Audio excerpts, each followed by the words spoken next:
Good morning, everyone. Thank you very much for attending my humble address. Today I'll do my best to glorify the Grantara Srimad Bhagavatam. Om Namo Bhagavate Vasudevaya. Om Namo Bhagavate Vasudevaya. Om Namo Bhagavate Vasudevaya.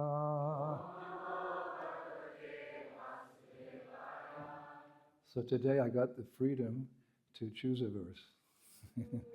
Usually when I travel someplace, I'm obliged, and rightfully so, to speak from any verse from Srimad Bhagavatam or Bhagavad Gita. And all verses are relevant. They're pregnant with divine wisdom.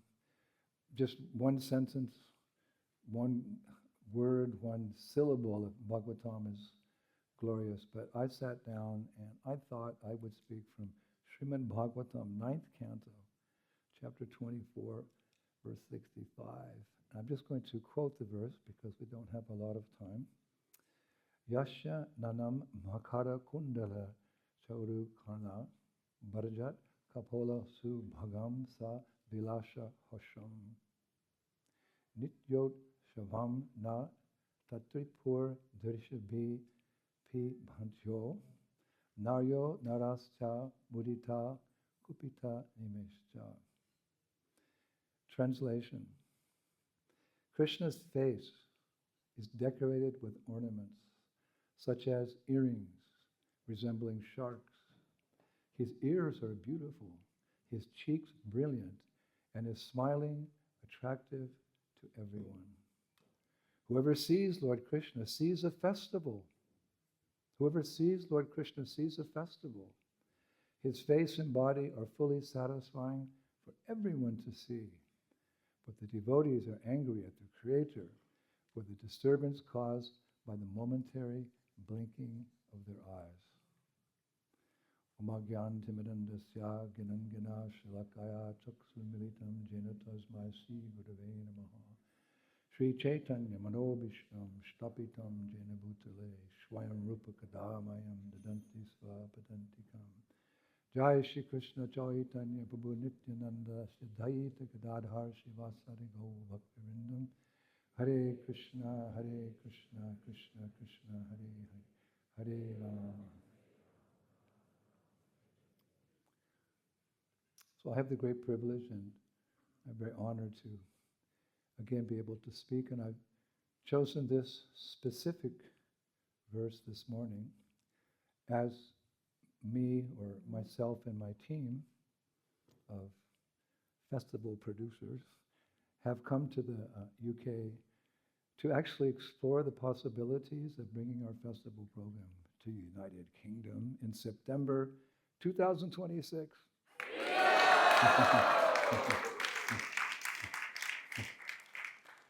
The word's out. It's not a rumor, it's true. And it's a little bit away, but to do something big, and significant, and glorious, as Srila Prabhupada would want it, we need time to prepare. So we have a year. And you'll be informed throughout the year of how it's all evolving and developing. And actually, we've been developing and we've been refining our festival program to the highest level of professionalism, high quality, as Prabhupada would like it, with devotion for over 35 years now. In Europe, in America, South America, 2 times to Brazil, Australia 2 times, and beyond. And eloquence is truth, spoken concisely. So rather than go on a long-winded talk about how great we are, I'd like to quote the mayor of Cincinnati, who very graciously came to our festival there a couple of years ago.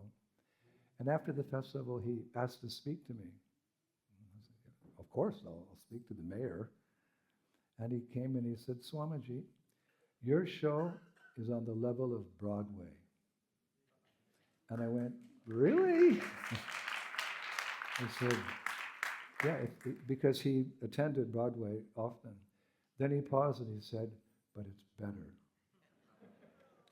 We're trying our best, and we've got some very distinguished ballet dancers and silk rope performers and artists and speakers and so forth, actors. We draw from a pool of devotees, especially in Ukraine. They're very talented, and a lot of the girls are teaching ballet and different Odissi dance and different dances, so we've got a good pool. He said, but it's better. And I said, thank you, sir. How's it better? He said, because you guys have a message. And that's the point. You have a message. It's our way of preaching through festivals, especially through theater, and we're giving people the message of Krishna consciousness. And he appreciated that. There's that saying, what is the use of a bowman's arrow unless it pierces the heart of his opponent? In the same way, what is the use of poetry unless it melts the heart of those who hear it? So, especially our stage program, and especially our theater productions, I've seen in the last few years that our men and women, boys and girls, have become so expert, and because of their progress in Krishna consciousness, very often I'm always standing by watching the audience.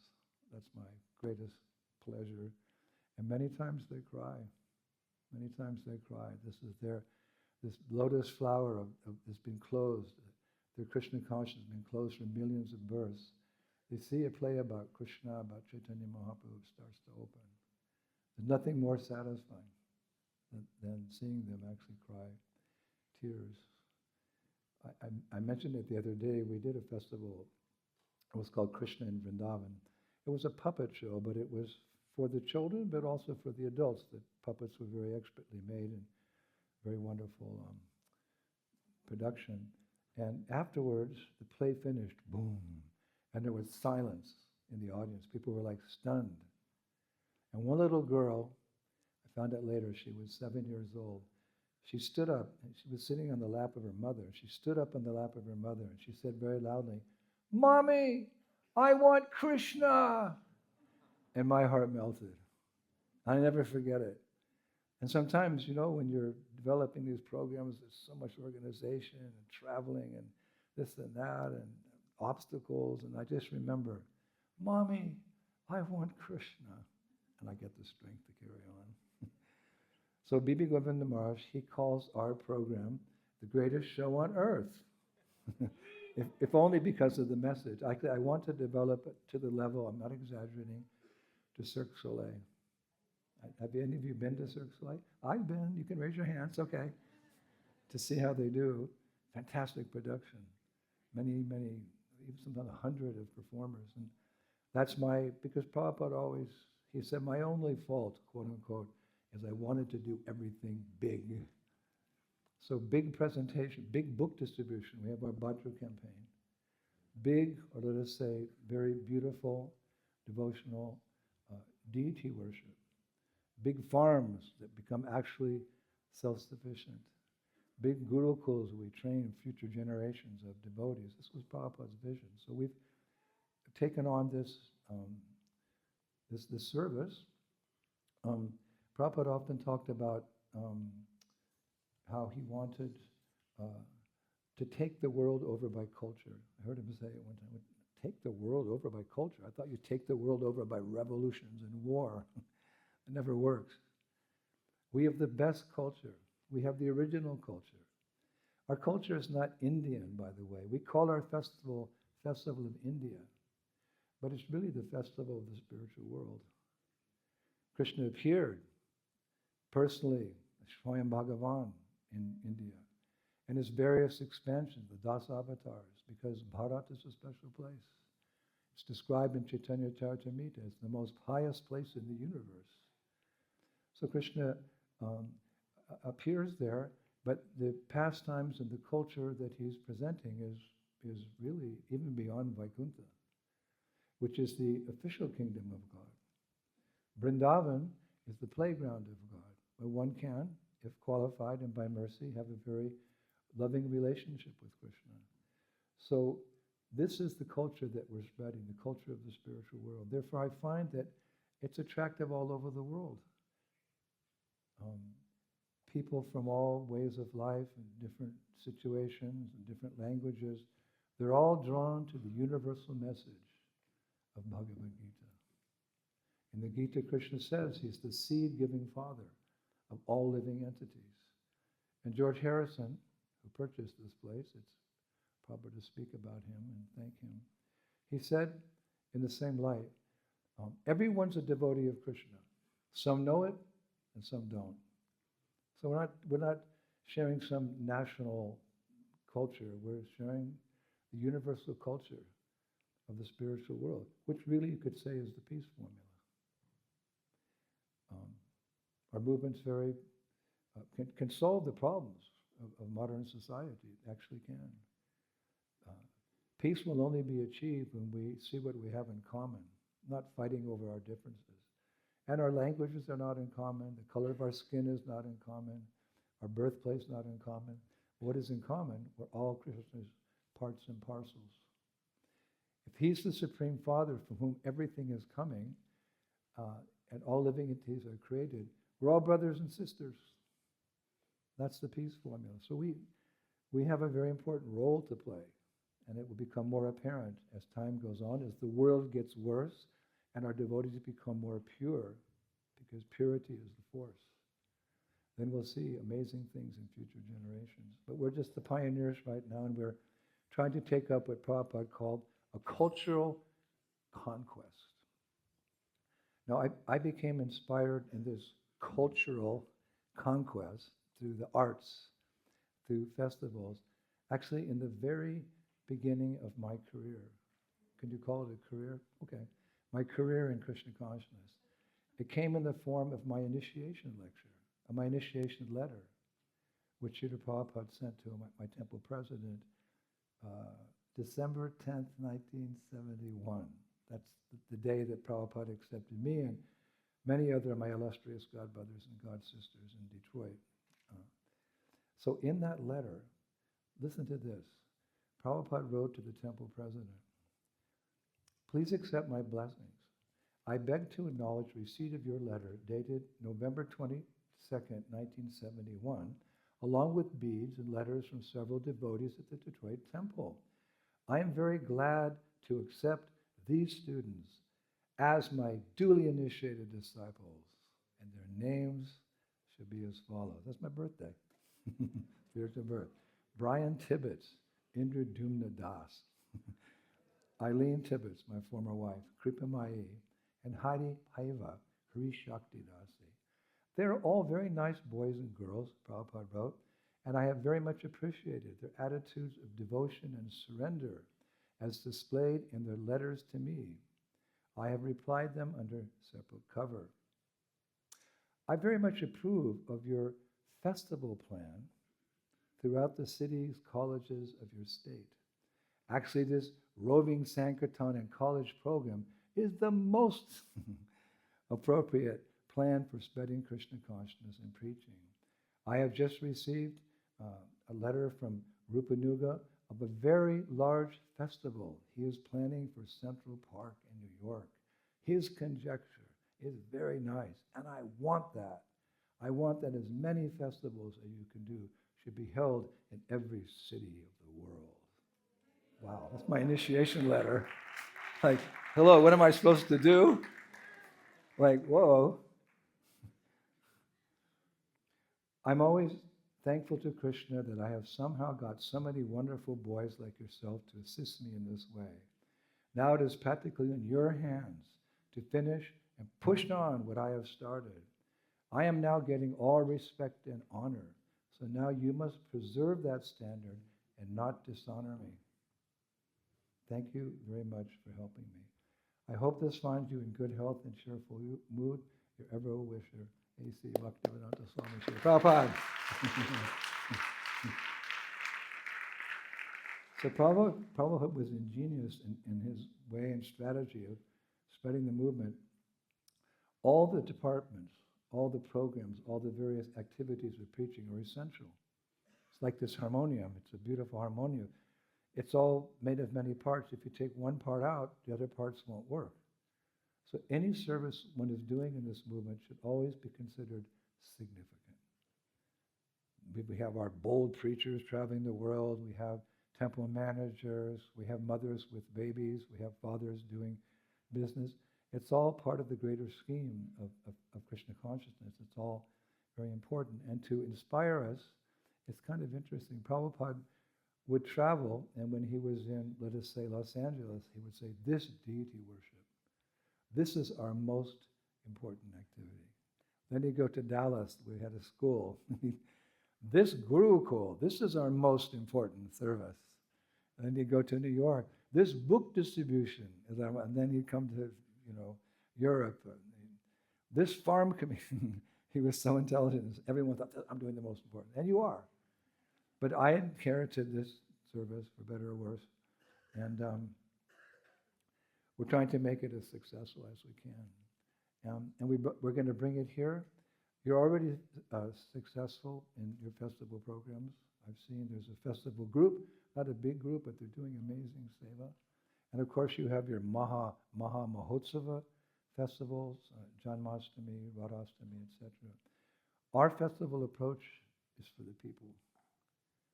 Because this is the Sankirtan movement. And we have festivals in our temples to invigorate us, to purify us, to become strong in Krishna consciousness.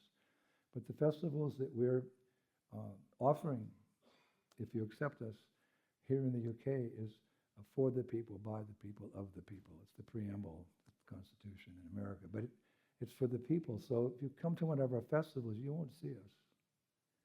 You won't see us. We're in the background. We're the stage hands behind the main stage. We're cooking the prasadam off-site. We're behind the tables in all the booths. And we're performing on the stage, etc., etc. So it's really just coming into the wonderful world of Krishna consciousness. This is the whole idea, to come into the wonderful world of Krishna consciousness. Now these festivals, all festivals in Krishna consciousness are actually, I was thinking, an intricate part of our Vaishnava tradition. Very intricate. And especially in our ISKCON movement. I was looking that in our Vaishnava calendar, there's a festival to observe almost every day, especially September. There's so many festivals. And Sri Rupa Goswami Prabhupada writes in Bhakti Rasamrita Sindhu, I was reading that there are 32 offenses to be avoided while serving Krishna.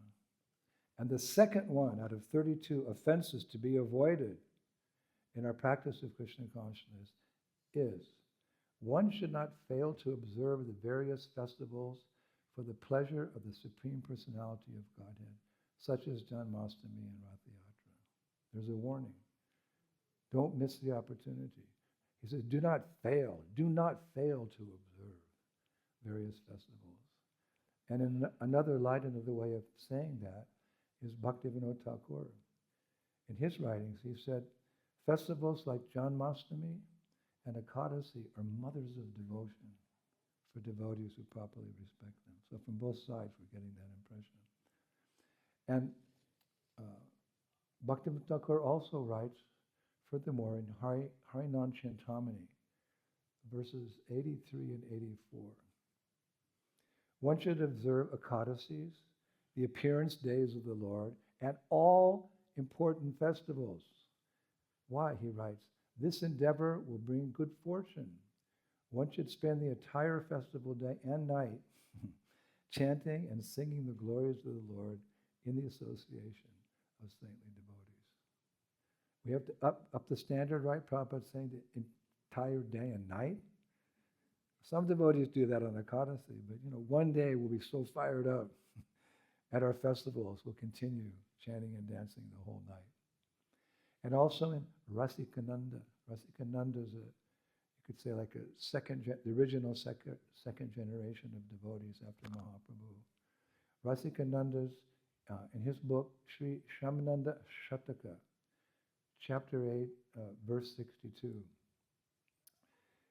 From there we learn that in the spiritual world there actually is a festival every day. We often quote, isn't it the Brahma Samhita? In the spiritual world, every word is a song, every step is a dance. The flute is the constant companion, and there's a festival every day. At least I've been quoting, but I actually read the verse from Brahma Samhita. It doesn't mention a festival every day. So I had to does it say it anywhere? That in the spiritual world, there is a festival every day? And I came across this Sri Shamanana Shataka, chapter 8. It's like, it just happened at the right time.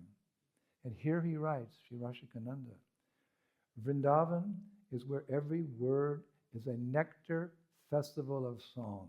That's poetry.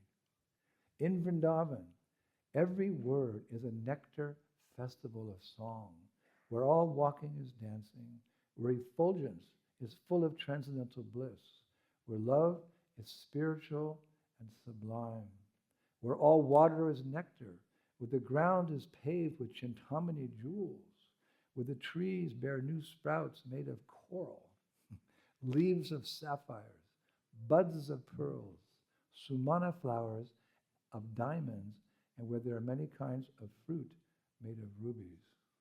Who wants to go there? So you could say in one sense, our festivals here are practiced for there. Sadhana Bhakti means rules and regulations, practice makes perfect. But through the purification that comes in the eventual awakening of love of God that's there in the heart, by practicing the activities of the residents of Vrindavan in the spiritual world, as the Prabhupada has given us that process, we can achieve all success. And one day, we will wake up. I was reading recently in The Harmonist, which was one of Bhakti Siddhanta Saraswati's publications. He said that, I see no reason why all my disciples cannot go back to Godhead in one lifetime. That's a challenge, because Krishna says, Vasudeva Sarvamiti Samahatma Sudurlabhaha. After many, many births, one fully surrenders and becomes Krishna conscious. But we know that Krishna, as Chaitanya Mahaprabhu, he's more merciful. He doesn't accept offenses, Gauranga. He only accepts seva. We can't take advantage of that. We shouldn't abuse that. But he doesn't accept our offenses. He only accepts our service. He made it so much easier, Chaitanya Mahaprabhu. And Srila Prabhupada was so expert at presenting this Gaudiya Vaishnava tradition, beginning with Krishna through Chaitanya Mahaprabhu, even through his own Guru Maharaj. They were very strict in the Gaudiya Math, 64 rounds, and other things as well. Prabhupada came and made the necessary adjustments. That's within the power of the Acharya to make those changes. We can't make them, but Prabhupada has made them, so we can actually go back home, back to Godhead in one lifetime, and be part of this Vrindavan where there's a nectar festival of song. That should be our aim. And when Krishna comes to the material world, as we know, he brings the festivals with him. Seeing is believing, quote unquote. Seeing is believing, I can use it here. He comes to show us what is the nectar of the spiritual world, where every word is a song, every step is a dance, the flute is the constant companion, and there's the festival. He shows it. Of course, we don't participate. We don't have the adhikari, but we can see it. Or if we can't see it 5,000 years ago, just as potent is to hear about it, to hear about these pastimes. They're non-different. Submissive hearing brings the purification, awakens the love of God. But no participation until you get pure. But Chaitanya Mahaprabhu, when he brings the Yuga Dharma of chanting Hare Krishna, and as a devotee, in a sense, he goes out and does the chanting, it's not just quote-unquote a transcendental show. He's inviting everyone to come on the stage. This is the difference between Krishna's pastimes, which we watch, and Mahaprabhu's pastimes, in which we participate. I think it's fair enough to say that this Krishna conscious movement is the modern-day pastimes of Chaitanya Mahaprabhu, because he spoke about the future. He says in Chaitanya Bhagavat that one day my name will be heard in every town and village of the world. So is that happening? Yes. And what's the main vehicle? International Society for Krishna Consciousness. So Prabhu, in one sense, we're part of these pastimes. We're not pure devotees like those who helped Chaitanya Mahaprabhu. They're all gopis who came as male figures. We're just who we are. And Prabhupada noted that. He said one time, just as Lord Ram conquered Ravana and Lanka with monkeys and bears, I'm conquering the world with my disciples. But the power of the mercy of a pure devotee like that is that even the most fallen person can become a saint. My dear godbrother, Jayananda Prabhu, who before Krishna consciousness was a taxi driver, of course, I think he was always more than that, but he came and he served Prabhupada for some years, and Prabhupada wrote a piece of posthumous letter that if you had any material desires, you've gone to Swargaloka,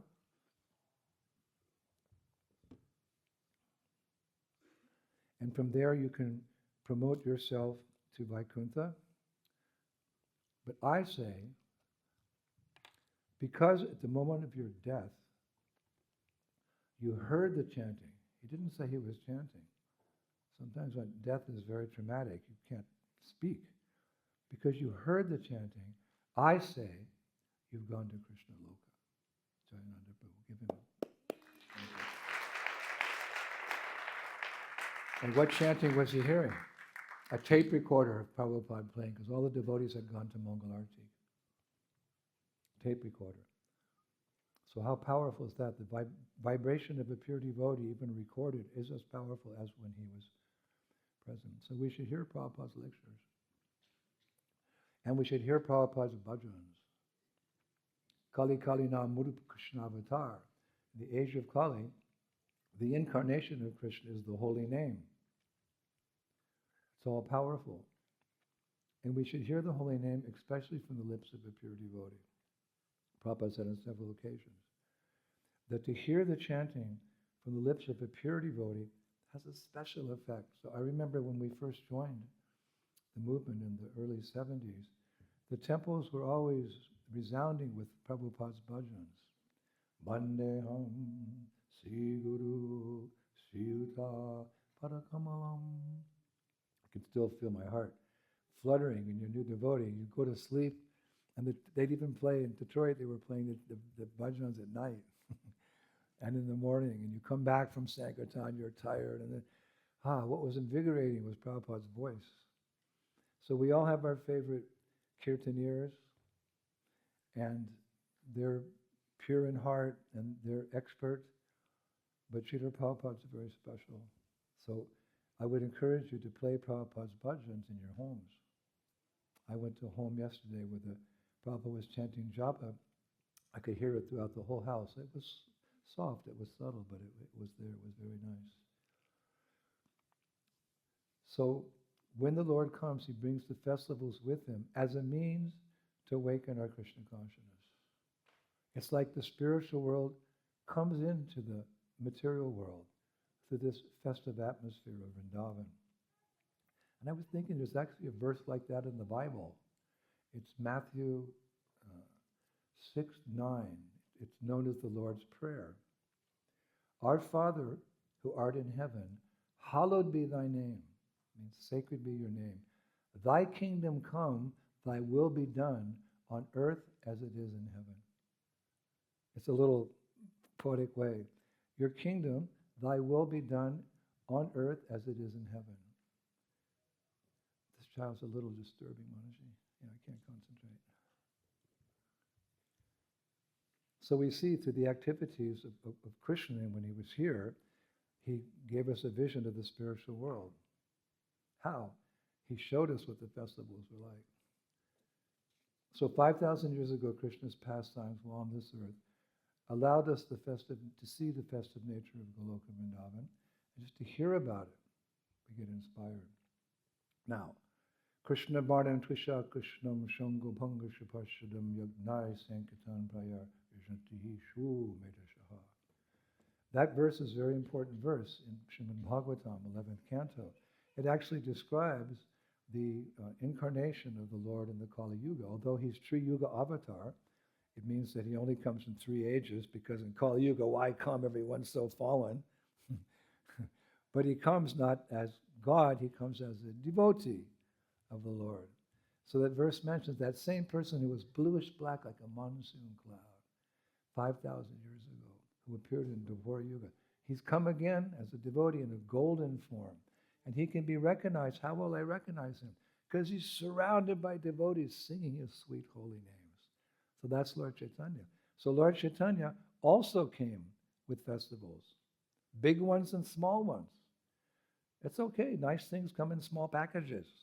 Small is beautiful. In Chaitanya Charitamrita, I was reading the other day, Kaviraj Goswami writes, Emata Bharamasha Kirtan Avashane Amra Mohotsava, means festival, Mohotsava. Amra Mohotsava Prabhu Kara Dini Dini. In this way, the Lord Chaitanya performed Sankirtan every day. And at the end of his Sankirtan, there was always a mango eating festival. Every day for 12 months. Well, that's an interesting festival. We think of festivals, so many departments, so many tents. This is just a festival of eating mangoes. Of course, eating mangoes with Lord Chaitanya, we can understand that's very special.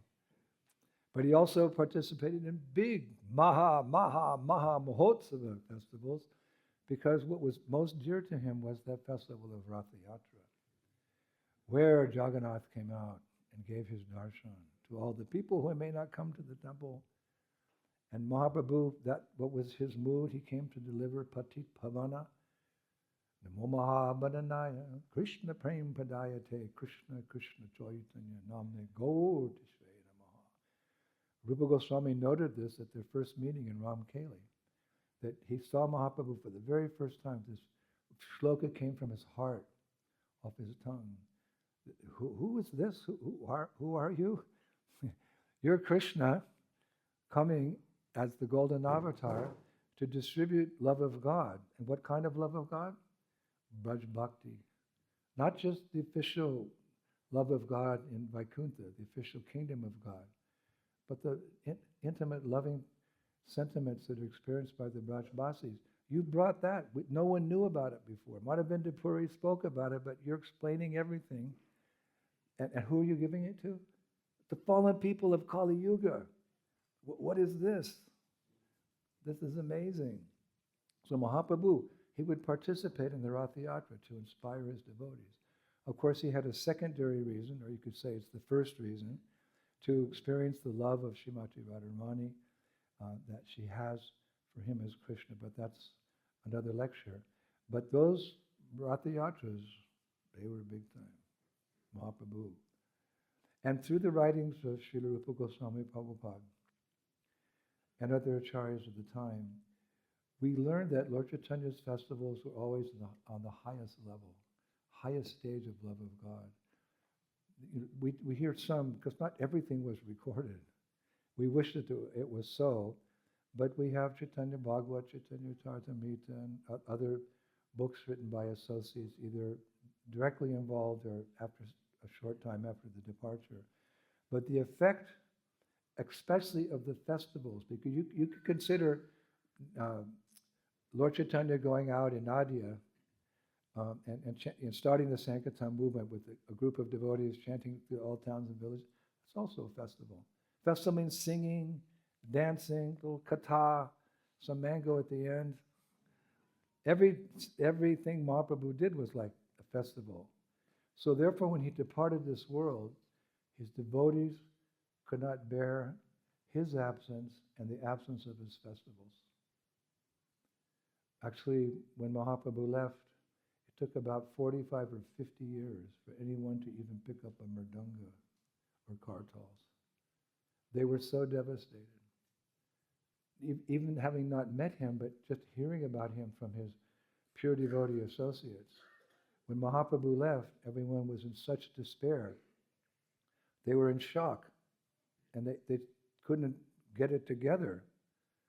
So it was Narottam, Srinivas, and Shamananda, second generation, who took up the mantle. You know the pastime, Mahaprabhu was doing kirtan on the banks of the Padma River, which is not far from our temple, actually, in Mayapur. And Mahaprabhu fell in a swoon of ecstasy. And devotees are trying to, fan him and get him back up in the kirtan. And he said, Nitai, Nitai. So Nitai came over. Mahaprabhu said, you take this prem, you put it in the Padma, you give it to the Mother Padma, the Padma River personified, with the instruction that one day, after we're all gone, a young boy named Narottam means the best amongst all male personalities, he will appear and she should pour this prema, this nectar over him, because he and his friends, Shamananda, Srinivasacharya, they'll carry on the Sankirtan movement. So you know the history. Mother Sitala has written a wonderful book about Narottam Das Thakur. But at the point that Chaitanya Mahaprabhu left, there were no, why have a festival? The object of our devotion, the object of our vision, the object of all our senses and serving, that person's gone now. As much as you're attached to something, when you lose it, to that degree you feel the separation. And the devotees of Chaitanya Mahaprabhu, they loved him more than anyone's ever been loved before. And love is reciprocal. So Mahaprabhu, he loved his followers more than anyone's been loved before. So what is the state? We don't even want to think about it. We're trying to get attached to Krishna, and we're hearing about separation from Krishna. But it also has its importance, but that's another talk. So we get an idea what it was like at that moment in history when the festival stopped. They just stopped for 50 years. Srila Prabodhananda Saraswati, whose Samadhi Mandir is actually just off the Parikrama Marg near Keshigat. You should visit it. It's still a very quiet, clean, and transcendently beautiful place. He wrote in his illustrious Chaitanya Chandamrita, chapter 12, it's verse 140. It's one of my favorite. Quote, the fortunate town of Navadvip remains on the earth. The seashore remains. The city of Jagannath Puri remains. The holy names of Lord Krishna remain. But alas, alas, I do not see anywhere the same kind of festival of pure love for Lord Hari that was there before. O Lord Chaitanya, O ocean of mercy, will I ever see your transcendental glory again? That was the mood when he left. No more festivals. But festivals have to go on, rain or shine. So in order to revive such festivals, which bring joy to the devotees, as well as introduce non-devotees to this wonderful world of Krishna consciousness, the modern day pioneer of the Sankirtan movement, because the Sankirtan movement went on, but it was a little dormant. Everything has a time, place, and a circumstance. So when the time is right, the Lord takes action. So with the appearance of Srila Bhaktivinoda Thakur, the pioneer of our Krishna conscious movement, he greatly encouraged all kinds of festivals in the Vaishnava community. In his Chaitanya Shikshamrita, chapter 2, part 2, it's entitled Punya Karma Meritus Action. He writes, and you should, as a community, you might want to take note of the following. All the different kinds of festivals we can have. We have lots of festivals, right?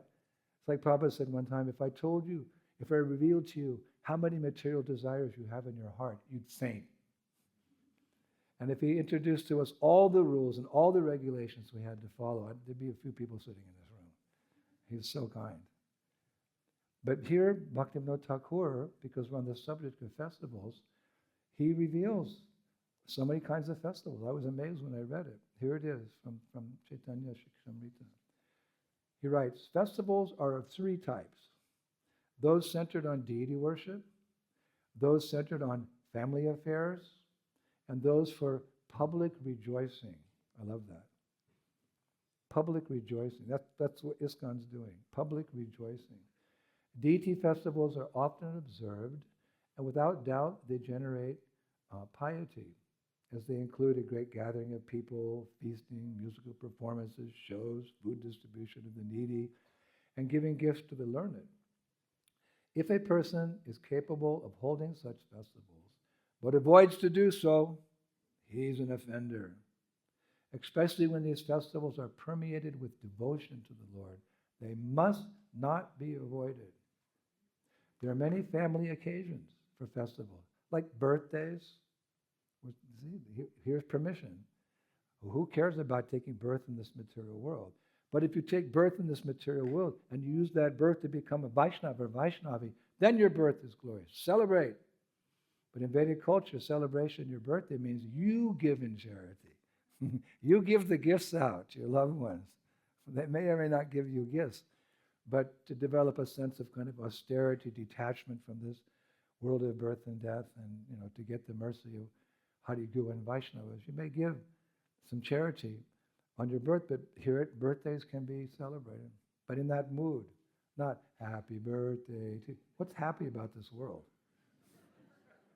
The concept of good and bad, Kaviraj Goswami said, it's wrong. It's all bad. All bad. That's sadhu. He says, birthdays, feeding grains, marriage, shraddha rites, and sacrifices. A person is obliged to celebrate these functions to the best of his ability. A person should also sponsor fairs where the populace can gather for enjoyment. There are so many social festivals, such as harvest festivals, Pishta Kotsava, Shitalotshava, and Bharat Puja. I'll have to figure that out. I'll find out that one day what that is. And in time, Srila Bhaktivinoda Thakur's most honorable, most illustrious son, Srila Bhakti Siddhanta Saraswati, he really revived the Maha Mahotsava. Bhaktivinoda Thakur's giving to the general populace. Hold some festivals on the birthday and your marriage day and here. But Bhakti Siddhanta Saraswati took up the mantle of large, massive festivals for the public in his lifetime. And what's interesting, if you study them, they were very novel and very innovative in approach in order to attract all kinds of people to such events, in the hopes they might come in contact with the essence of Krishna consciousness at that festival. And that will be revealed to you by the following. In Bhakti Vikas Maharaj's book, Sri Bhakti Siddhanta Vaibhava, there's a chapter, Theistic Exhibitions, which really means festivals. It's page 355 and 356. And I quote this often because my festivals are quite innovative. It's Ravinda Dakor who said, East is East and West is West, and never the two shall meet. Excuse me, Mr. Kidley, we are proving you wrong. We're blending the East with the West in a very interesting production to inject Krishna consciousness in the hearts of the people. Rupa Goswami said, somehow or other. We started, with the ladies dancing in front. That wasn't there in the beginning. Nicely dressed, shy, chaste girls, beautiful gopi dots, fans like this. I got criticism for that. The face painting, that wasn't there in ISKCON in the beginning. I give away maybe 100 saris every festival we do, 200, 300 saris every day, free to the ladies who come, so they get the experience of wearing an Indian sari, makeup, and they buy some things in the shop, some perfumes or something. But then they come in the kirtan, they want to be part of the show, and they dance and they chant, and they walk away from the festival with Bhagavad Gita. So we can innovate without sacrificing the core tradition. This takes some experience. But like, for example, we're using the internet now. There was no internet 100 years ago, but some devotees are using it very, very wisely, or television, etc., like that. So here's how far Bhakti Siddhanta Saraswati went to innovate, to bring the general mass of people who might discover something at a Hare Krishna festival. Usually when the devotee festivals, it was, one khol, one drum, some kartals, the lecture by Guru Maharaj, some dancing and some feasting. But for the public, that's not so attractive. Like Prabhupada said, we could invite people, we could have a festival in the field or a program in the field, how many people will come? But if we do a big, beautiful, expensive temple, they'll come and they'll participate in the hearing and chanting. So just listen how far he went in innovating Krishna consciousness. The festival was divided into two sections: spiritual and secular. What? Secular, with items collected from every part of India, and the whole extravaganza covering more than 1 square mile. The secular division demonstrated miscellaneous departments of human endeavor. Okay? Medical, educational, agricultural, arts and crafts, cattle and livestock, child welfare, athletics and amusements. I haven't gone this far. Several provincial governments sent materials to be displayed. Other attractions were performances of athletic feats like muscle guys and jumpers, such as gymnastics, wrestling, boxing. Bhaktisiddhanta Saraswati Thakur had a boxing ring. Sword and stick play and jujitsu. There were musical competitions, dramas, film shows, a circus, and in the words of the harmonist, other varieties of innocent amusements. Prizes, medals, and certificates were awarded by deserving exhibitors and performers. I got one in boxing, and I went to the Hare Krishna festival. I got defeated by a devotee in jiu-jitsu. All for a purpose. The spiritual section, as you came in, you go through, and then all of a sudden you come across the spiritual section. It's brilliant. The spiritual section was more elaborate. A museum contained figures of Vishnu and Krishna and other religious objects, such as things used by reputed sadhus. A book display featured volumes produced by different religious sects in diverse languages, and manuscripts of rare, unpublished religious works. There were photos and paintings of eminent sadhus and sacred places. A major draw was a huge relief map of India, occupying 1/3 of an acre, constructed on the ground with stone, cement, and brick, showing prominent holy places. The locations of all Gaudiya Math branches included, and the routes Sri Chaitanya Mahaprabhu and Lord Nityananda toured.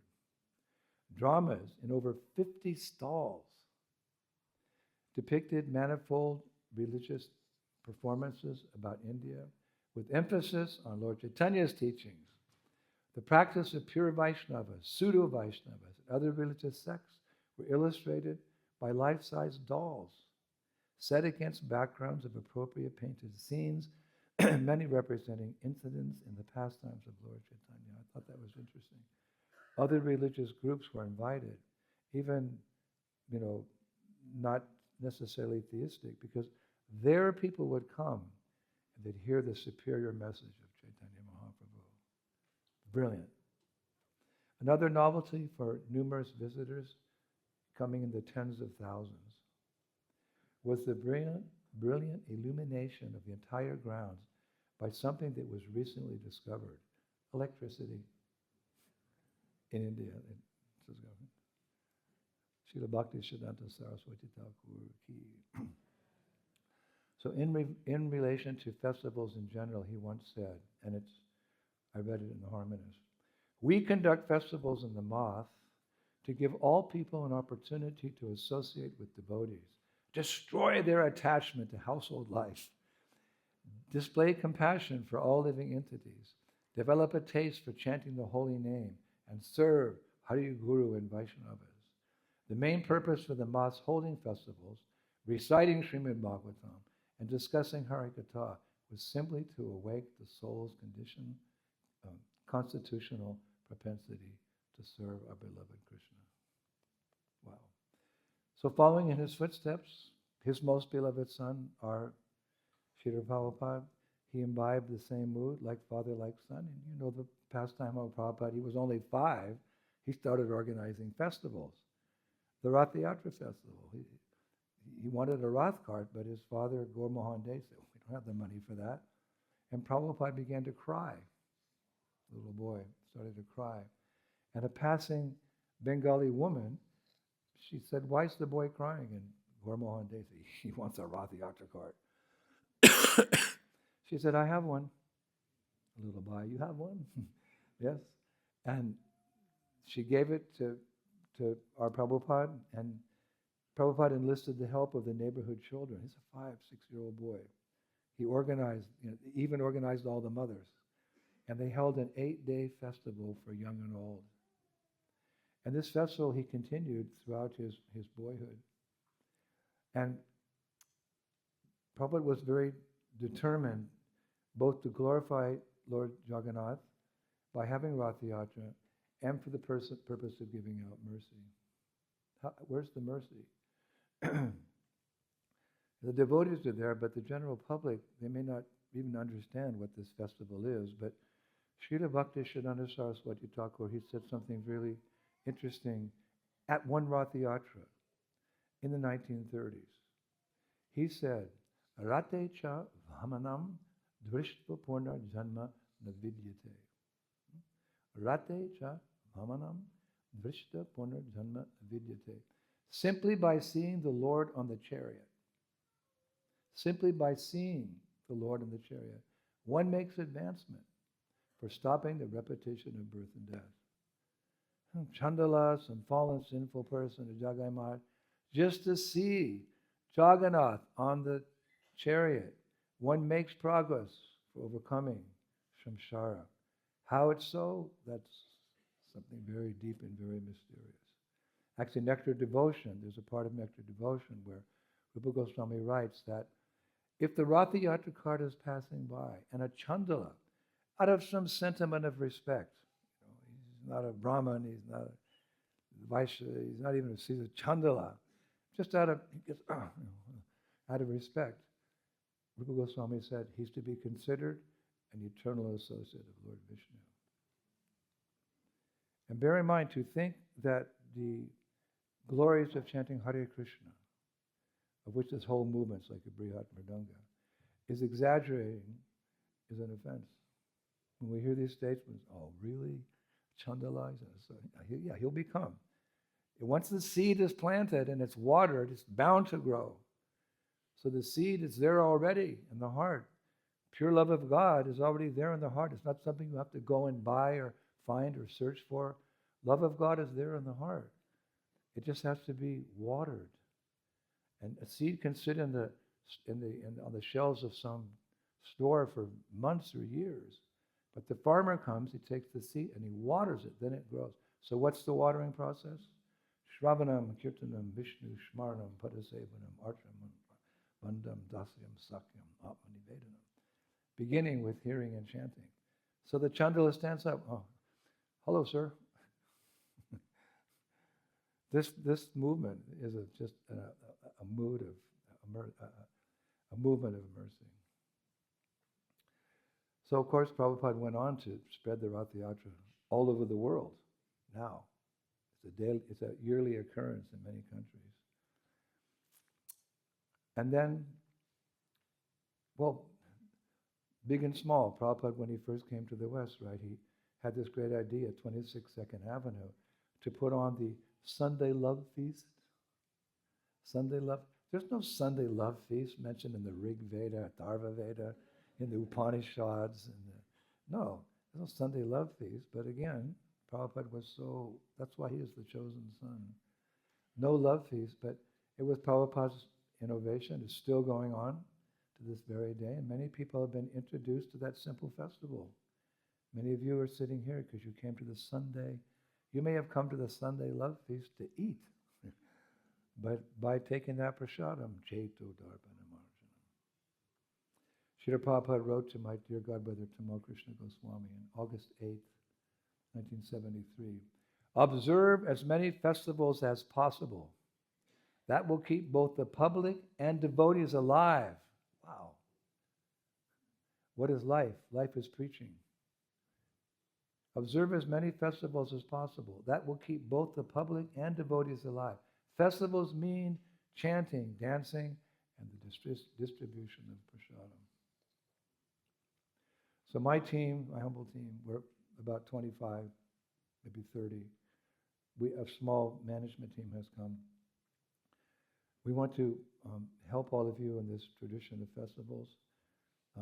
You have your festivals, they're remarkable, but we should always be looking, like I often think we should have a vision of ourselves 5 years down the road, so we don't procrastinate. Procrastinate means to put off for tomorrow what can be done today.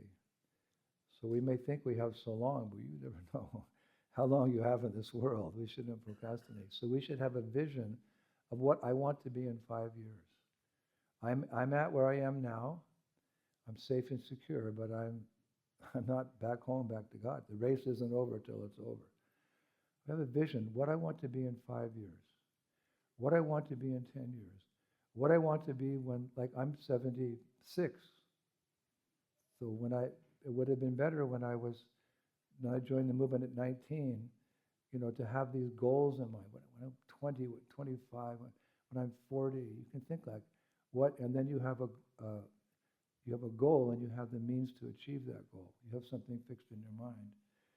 So your festivals here are wonderful, beginning with His Grace Tribhuvanath. He was the personification of festivals because they weren't so big in those days, but when he played that mridanga like this, I used to go in Harinam with him in London. I'd leave, I'd escape France, no excuse, I just disappeared. And have a little bit of his bhakti, singing so nicely, people, and he had those programs, and they've been built up. There's a festival team now, and you have your Rath Yatra. But we should always think how to improve, till we give our lives to making our service perfect, and then the next generation carries on. That's how we should think. Until Bhaktivinoda Thakur said, until all the 14 worlds are chanting Hare Krishna. So Janme Janme Prabhu Shre.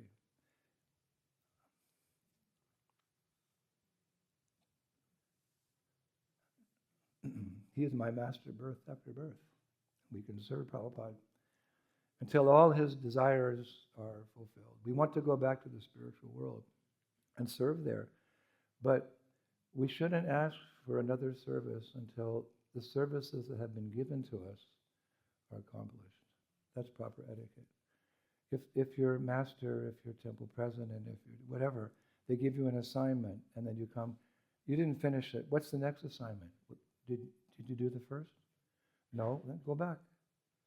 So a devotee thinks like that the Lord's desire is very clear, and especially Prabhupada's desire is very clear. Books in everyone's home, gurukuls everywhere, temples, farm communities where people can come take shelter during war. We should think until that's done, I won't come before my Guru Maharaj and say, can I do something else? At least this sentiment. Where we go, that's decided by the Lord. But that sentiment should be there, that we want to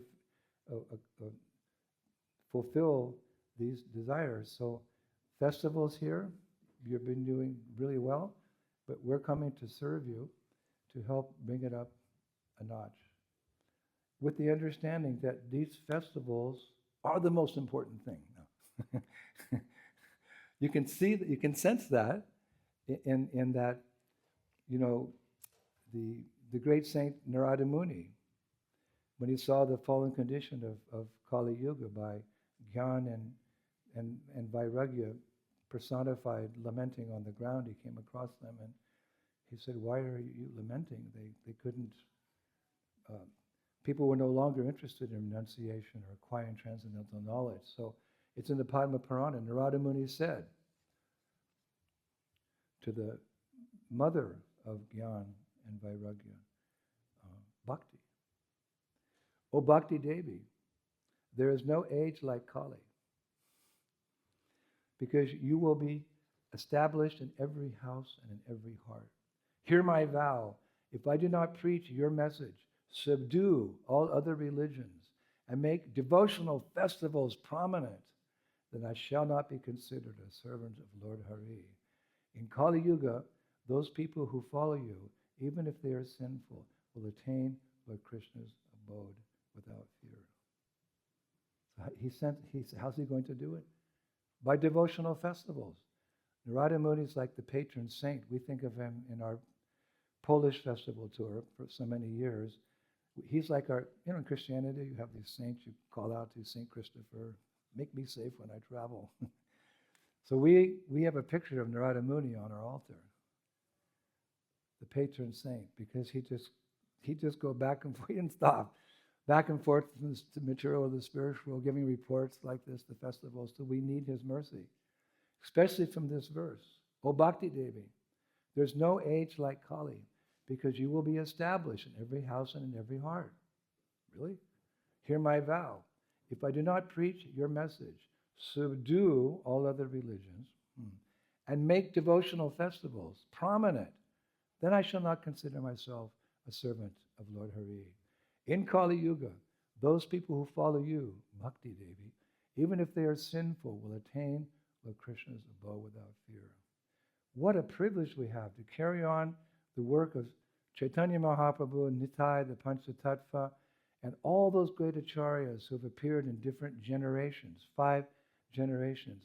All of them were envisioning the worldwide community of devotees. So who can imagine when Prabhupada walked up the plank to the Jaladuta, there was one person there, I believe.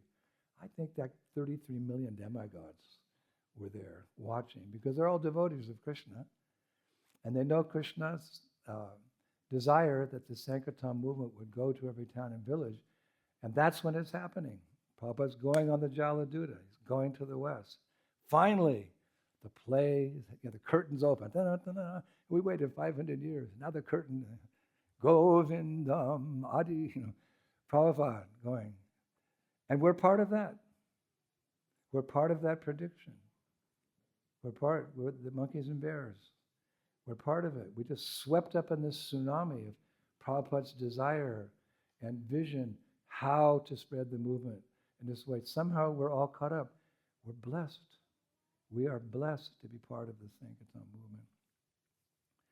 So we're coming, preparing now. I actually have a meeting in a few minutes with the management here, with the traditional and in the mood of Bhakti Siddhanta Saraswati, a contemporary theme, because when you see our festival, oh wow, we have contemporary dance, contemporary scenes, but the message are the verses of Bhagavad Gita which are spoken quite clearly in that contemporary. So we're mixing East and West.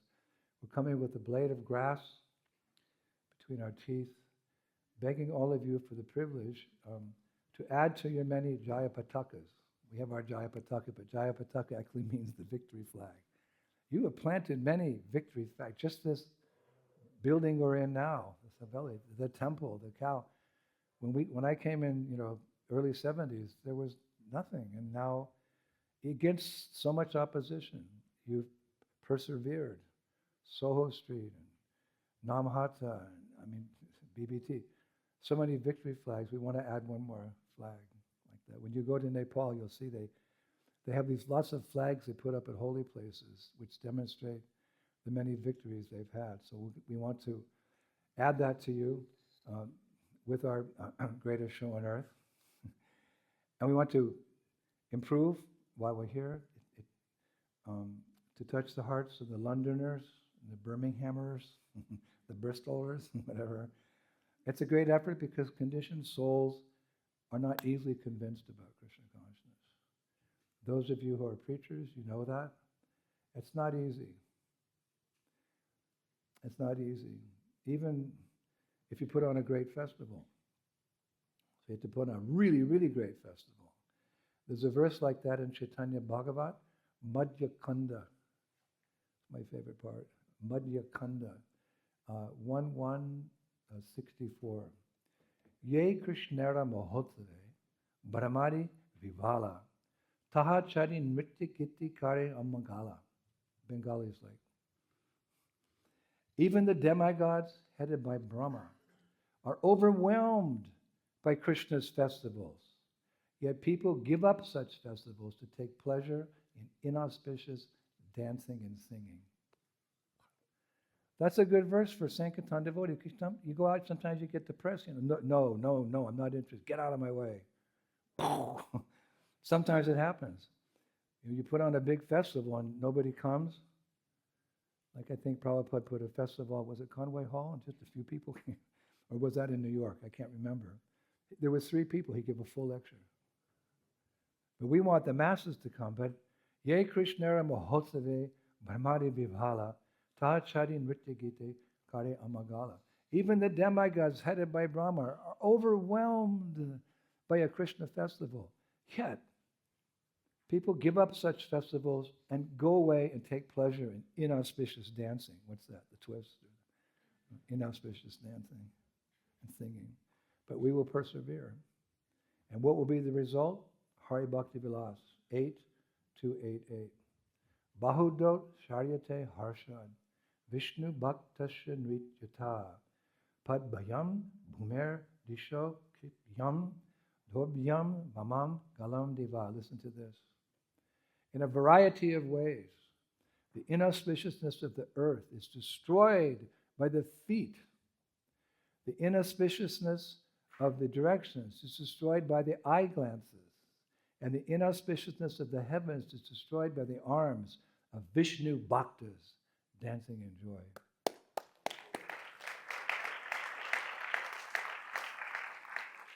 In a variety of ways, the inauspiciousness of the earth is destroyed by the feet. The inauspiciousness of the directions is destroyed by the eye glances. And the inauspiciousness of heaven is destroyed all by the arms of Vishnu Bhaktas dancing in joy. We don't know what's happening when we go down Oxford Street. We see some reactions, but this is Hari Bhakti Vilas. This is actually what's happening. As Shakespeare said, it falleth like a gentle rain upon the heads of those below.